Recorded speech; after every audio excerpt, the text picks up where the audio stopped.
Welcome to AntStaffSpeaks. I'm really excited about today's video because I have the chance to talk to someone I truly admire. And you guys are going to meet him in just a few minutes. There's so much to say about him. He's a successful hairstylist. He is a business owner. He's a co-host of a podcast right here in Los Angeles.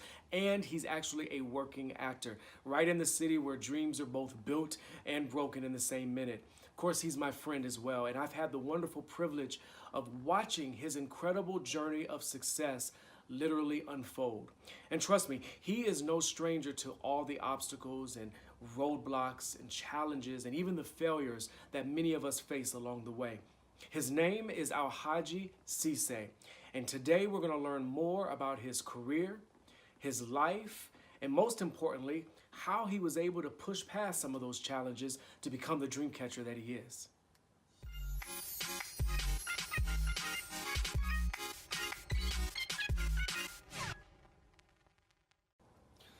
Okay, so everyone, welcome. Here is my friend Alhaji Sësay. I'm so glad you're here. Oh, I'm happy to be Really, here. really, I'm really happy to have you here. I know we've talked quite a bit since we met, just about your life. And I thought it was really important to share that story with all of my followers here and people that I know are probably going through some of the same types of things. And I've watched you since you've gotten here. And I'm telling you, when he first got here, he was kind of all over the place, Yeah. right? Uh-huh. But he had a direction, he had an idea of what he wanted to do. And I really want to just jump right in and Okay. let everyone get to know you. I know that you came from the East Coast, right? Yeah, I'm actually from Maryland. Okay. Yeah, I grew up in Maryland. Maryland, what was that like? Lots of trees, green grass. Yeah, we lived in the suburbs, Columbia, Maryland. Okay. But it was very important for me to be happy, Right. and I didn't really quite feel fulfilled there in Maryland. Okay. I didn't necessarily know that Los Angeles was going to be the place for me, but I just knew my spirit was telling me I just need to move on. Okay. So when you were in Maryland and, you know, going through the early parts of your life, which I know a lot of people have this thought as they start to grow up, they think about the adulting process, you know. We live one way as kids and we have parents telling us, do this, don't do that. And then we get closer and closer to the true adulting. And there's this like moment that clicks for us that goes, oh shoot, I've got to pull it together. Did you have like one of those moments? Like an awakening of some sort? As far as adulting, Yeah. you know, it's so funny. I feel like I've been on the journey of adulting since a very young age, since actually childhood. Okay. The way that I was raised with my mother and my stepfather was very much God bless the child who's got their own. So starting at age 11, I was volunteering at the nursing home where my mother worked. At 11, I had my first job, and Wow. that was in a barber shop. Okay. Yeah, and it wasn't quite by choice. 11 years old. Most people are outside playing in the playground Yeah. at 11 years old. What are you doing working? Is that legal? I don't think technically it was. No, in high school I had multiple jobs Okay. like at one time. So Now, when you were working at 11, uh, did you imagine that what you were doing at that age so early would be part of your trajectory to where you are today? I had no idea. Okay. As a kid, I really wanted to be an artist. I really wanted to be Like a visual artist? Yeah, I wanted to be a painter. Oh, okay. But I wasn't that great at it. You know, I wasn't like a great drawer or anything like that. But I even had a My Buddy doll, and I used to use the paint, mix it up, and color his hair. Okay. But had no idea, no. So you were even at that Yeah. young age, you were artistic and creative, Yeah. and even started working at 11 years old in a barbershop. In a barbershop. And then today, fast forward some years later, you're not only working in a barbershop, but you're Yeah. owning your own Right. barber salon. And so what was that like, thinking back now to your 11-year-old self? Like, do you ever think back about the journey that got you here? Yeah, sometimes I do think about that. It's funny because I didn't necessarily love it.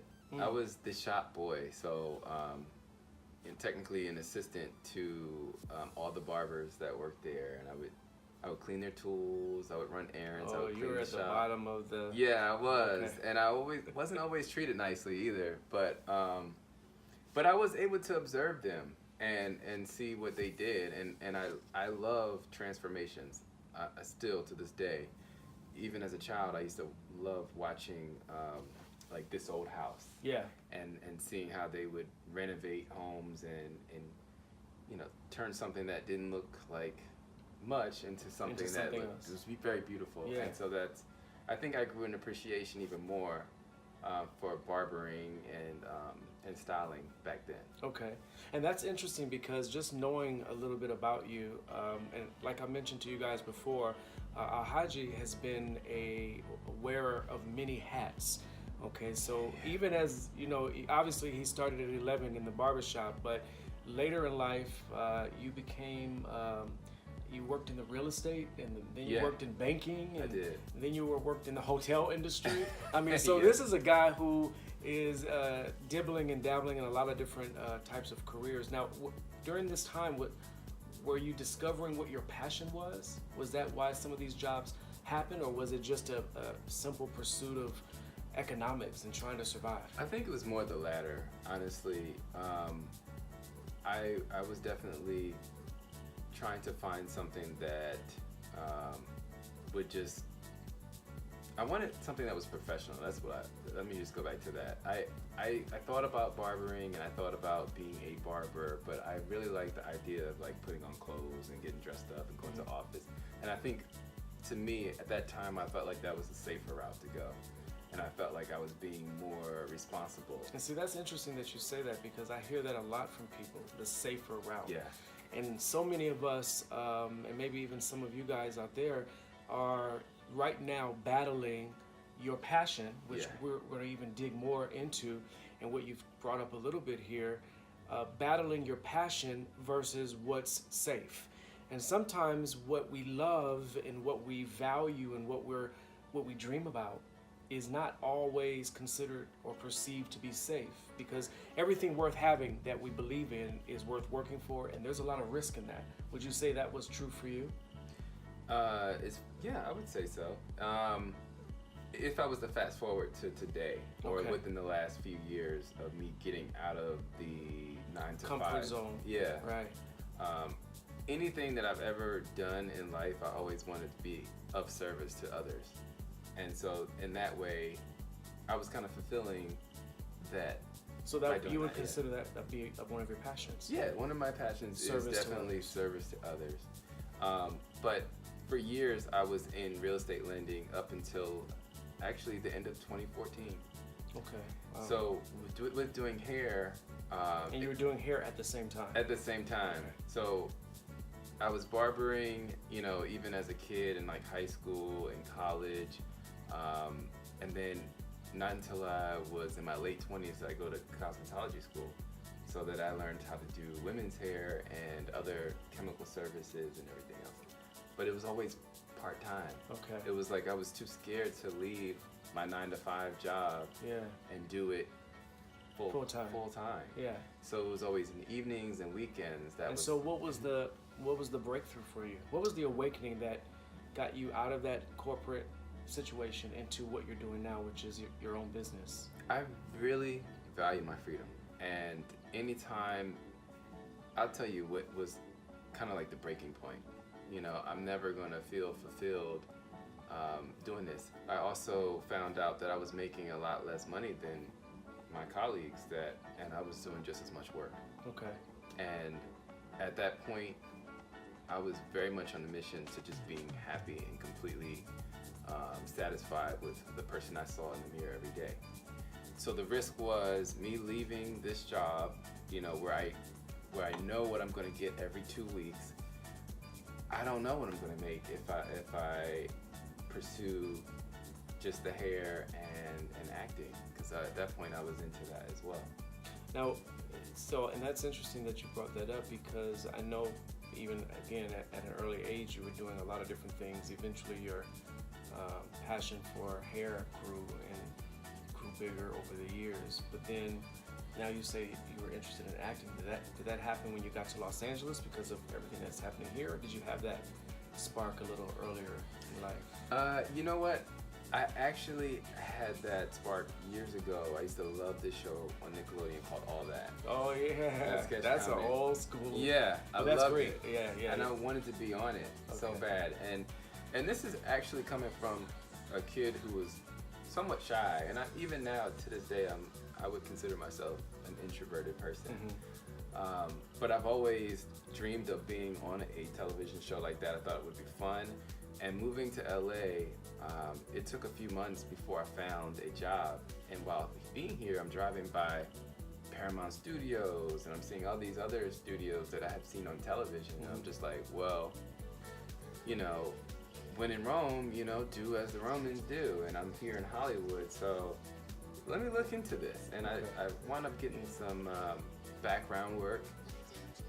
What would you say you're more passionate about? And the reason why I ask that is because a lot of times I try to help people identify their passion, right? The thing that you're most passionate about, the thing that you love the most, and turning that into a career that you can do, because then it won't feel like work. And also being able to do as many things as you love. So many people have this philosophy that you can only have one career and one passion, and of course obviously you've proven that that's not true. You can do a lot of different things. But what would you say you're most passionate about right now today? I don't know if I'm the only person who feels this way, but I feel like passions can be seasonal, and I think that maybe I can have multiple. I feel like I have multiple passions, but some take the forefront, and whereas the others may take the back seat for a while. So for me right now, I think the acting would be where I'm most passionate. And the reason being is, the whole reason for me even going into acting is because at one point I had very low self-esteem.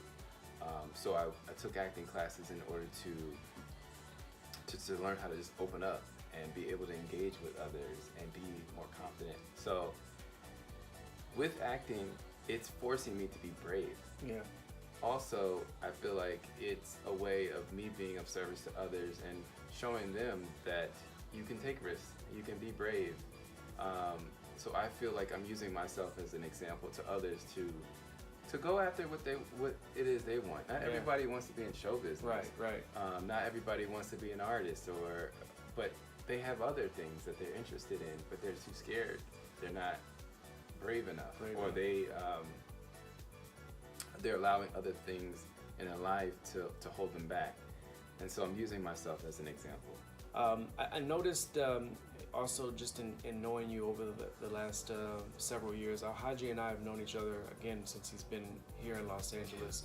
We actually met working on a video project together, right? Music video. Music video. So we had the chance to meet and exchange ideas. But what's really fascinating about what I've learned about you, you seem to have this level of determination that sort of just extends above and beyond the challenges that come your way.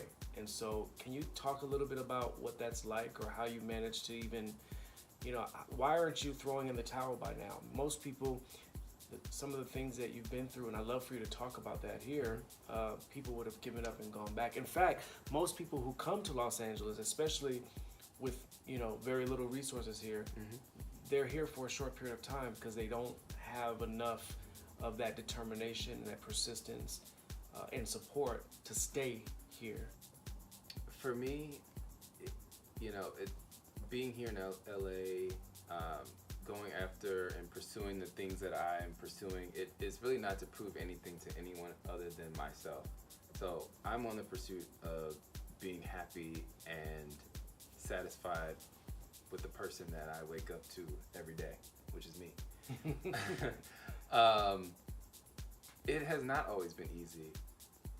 Even when I was working, it wasn't always easy. And so what would you say to those people about college?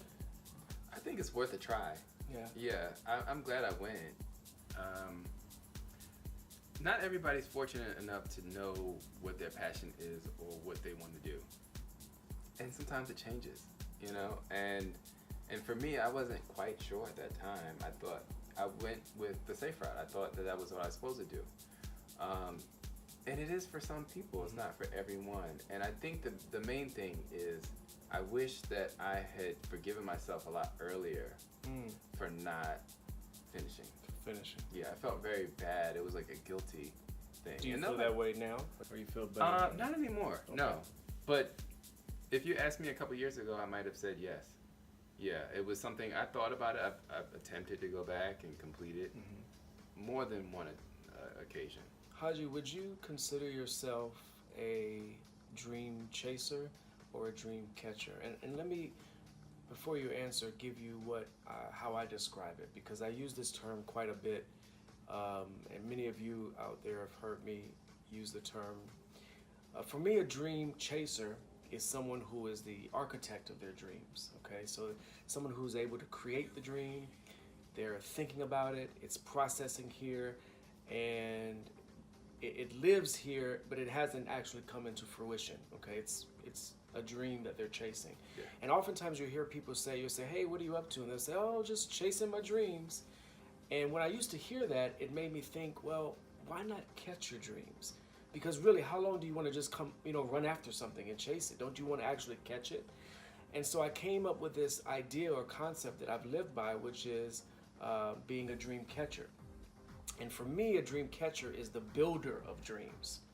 Someone who takes that creation from where it lives in the chase state to building that dream up and actually seeing it come into fruition, actualizing. And so I always encourage people to be more of the dream catcher. There's a lot of people, and many of you may even be experiencing this, where you feel like you're just trapped in this ongoing race by yourself to go after dreams that you're truly not building. And by building, that means putting the resources, the discipline, the action behind the chase. And so with that in mind, and knowing where you are in life today, would you consider yourself a dream chaser or a dream catcher? Let me say this. I will say that there's a lot of times where I'm the dream chaser, but I've definitely caught a lot of dreams. I may have been dream chasing for a very long time, but until I'm actually ready, I might have been building visions of what I want in life, but just been a little bit afraid or not sure what the next move is. But once I'm actually ready and actually put one foot in front of the other, at that point, then I can become a catcher, and that has happened to me. Yeah. I've also caught some of my dreams. Yeah, people stay caught up in the dream chase state because of fear. Yeah. The fear of actually putting the work that it takes to become successful. The fear of failure, which I really want to talk to you more about and hear what your thoughts are. Just various reasons, and I always encourage people to move from chasing their dreams to catching their dreams. And the best part of being successful is the merging of those two. And for others, I'm trying to encourage to not be paralyzed by that fear. And I encourage all of you out there who are trying to pursue anything that you want to do, whether it's fully supported by your family or not, that you don't get discouraged and derailed and don't unplug yourself from your own dream based off of somebody else's assessment of whether you can do it or not. You've become very successful. How would you define success? I've been defining success as of lately, living my truth, doing what makes me happy, all the while maintaining my basic needs and more, and growing. So I like that. That's pretty good. Yeah. So if I can wake up every day and I'm happy doing whatever it is I want to do, especially when it comes to making a living for myself, and I have a roof over my head, my needs are met, and I'm able to get at least some of my wants, and I'm building, I'd say that's success. Yeah, that's great. I love that. It's so simple. It's so real. And everyone's definition is going to be different. Yeah. And it's personal. But I think what's great about that is you started off with, I want to be happy. Yeah, And that's, absolutely. I mean, think about it. I mean, that's that a lot of people are living life now unhappy. Yeah. A lot of people are in colleges that they don't want to be at. They're at jobs that they can't stand. They're in marriages that they don't feel loved in. I mean, a lot of people are operating from a place of unhappiness, and I think it's extremely powerful and profound when you start off just right from the gate with, I need to be happy. And if more people had that core belief, we'd all be in a better place. I want to read something that you shared with me some time ago. It's a quote from your sister. What you do within the first 8 years of your life shapes what you will do for the rest of your life. Yeah. What does that mean to you? I was a mortgage broker at the time, or it was at that time the market had tanked. Collapse, yeah. And so I wasn't really making much money. I was getting broker. You know? You were a broker? I was broker. Getting broker. Okay. I was really feeling low.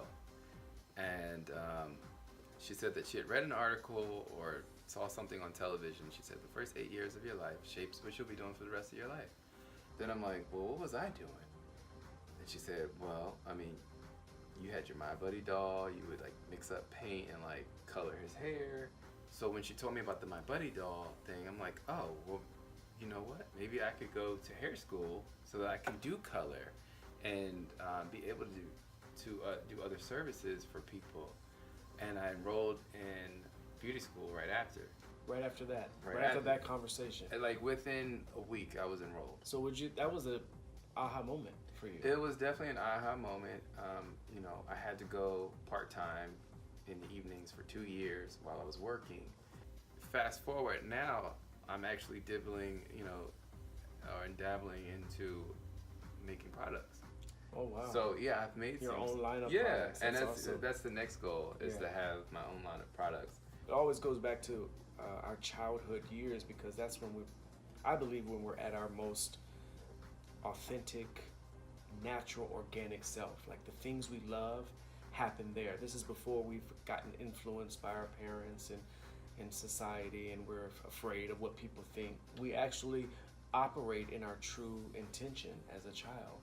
And it seems like you were able to connect your adult self through your sister's help to your childlike intentions and merge the two into what you're doing today. Absolutely. Yeah, that's awesome. If you had a chance to go back to that younger self today, you know, if you could just sit here and talk to the younger version of Alhaji, what would you say to him today? To not be afraid. I think for several years of my life, and it's something I'm still actively working on. I've been very timid about things. Maybe I would have come to Los Angeles a lot earlier. Maybe I would have explored hair in high school, or just worked more towards things that I was interested in. So you're in Maryland and you're contemplating this new life. What gave you the courage to actually pick up, move to Los Angeles, leave everything behind, including your family, your support system? What was that turning point that actually said, you know what, I'm gonna throw it all out on the line and just do it? What was that for you? I really felt like it. I downloaded something into my spirit that says, you need to move on. There's nothing more here for you. And what can you help others who are right now struggling with the weight of the world on their shoulders? What could you tell them to help them get through that darkness? And this is going to be very simple. Whatever doesn't kill you makes you stronger. If there's something that you want to do, you just have to be brave and just do it. And I think that's really powerful for all of us out here, is just to remember that when you're navigating this whole pathway of your career, your dreams, your college, as you meander in and out of things that you consider to be going well or not going well, is that you just keep going and you have perseverance and persistence. We defined earlier success, and you gave a great definition of that. Of course, it starts with happiness. I love that. how would you define failure? Doing something that is not serving you. And it's not and not feeding you spiritually, Not making you happy. not making you happy. I feel like we all have a destiny, and whatever your belief is, higher being rather. We all have a purpose. And you phrase that so wonderfully. Anytime you go against your passion, which is ultimately to serve and fulfill your purpose, right?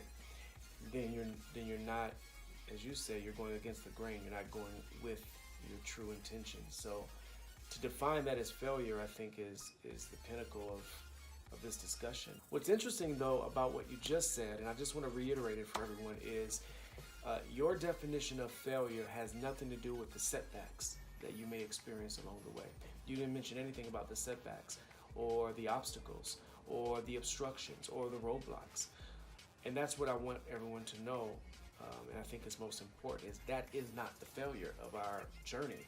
You're going to have obstacles, you're going to have setbacks, roadblocks, challenges, and not trying to overcome them could then be a failure. But if you're persistent and you persevere and you overcome those challenges, then you continue on your journey of success. And so that's really important. A lot of people have defined failure as those obstacles. A lot of us out here are, dream chasers. Many of you are dream catchers. But whatever you are, whether you're chasing your dream or you're catching your dream, it's very important that you have that dream and you consistently overcome any obstacles or challenges to achieve it and become successful and do what you love to do. I'm so happy that you came by, and I wish we could talk more and spend more time together. This is Alhaji Sësay, again, one of my good friends. I consider him a dream catcher. He's doing extraordinary things out here in Los Angeles, a place where not many people survive unless they have that type of mindset that you have. So where can the viewers out here find you on social media if they want to connect with you? You can find me on Instagram at Alhaji Sësay Official or my website, alhajisesay.com. Awesome, very good. I'm so happy you're here, man. I appreciate it. It's good to see you. Thank you guys so much for watching. I really appreciate your support. I hope today's video was inspiring to you and motivating to you. And if you haven't already, please make sure you subscribe to this channel and make sure you put some likes and comments down below. I actually do read those comments, and I'm looking to engage with each of you to find out what kinds of things you're thinking about or what you would like me to talk more about here on this channel. And if you haven't already, you can also follow me on all my social media. That's right here. And please check out my website, AntStaffSpeaks.com. I also will put in the description some information about Alhaji and how you can connect with him.